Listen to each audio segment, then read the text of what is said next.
Anaemia મુક્ત ભારત અભિયાન અંતર્ગત રોટરી ક્લબ પાટણ દ્વારા કેમ્પ યોજાયો. રોટરી ક્લબ મુંબઈ વેસ્ટ કોસ્ટના સહયોગથી રોટરી ડી 3055ની ગુજરાત યોજાયો અને રાજસ્થાનની રોટરી ક્લબો દ્વારા એનિમિયા મુક્ત ભારત અભિયાન અંતર્ગત હિમોગ્લોબિનની તપાસ કરી જરૂરિયાત મુજબ આયર્ન, વિટામિન અને કરમિયાની દવા આપવામાં કેમ્પ કરવાના એક મહત્વના પ્રોજેક્ટ હાથ ધરવામાં આવેલ છે.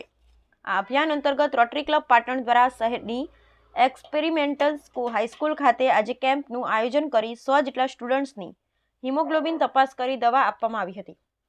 રોટરી પ્રમુખ ભગવાનભાઈ પટેલ, શાળાના પ્રિન્સિપાલ અને રોટરી ક્લબના ભૂતપૂર્વ પ્રમુખ doctor Jujarsinh Sodha, project chairman doctor Babubhai Prajapati, Jayrambhai Patel, Vinodbhai Joshi, Naitik Patel, Yogeshbhai Patel, GP Prajapati સહિત શાળાના શિક્ષકો દ્વારા ઉપસ્થિત રહી કાર્યક્રમને સફળ બનાવ્યો હતો.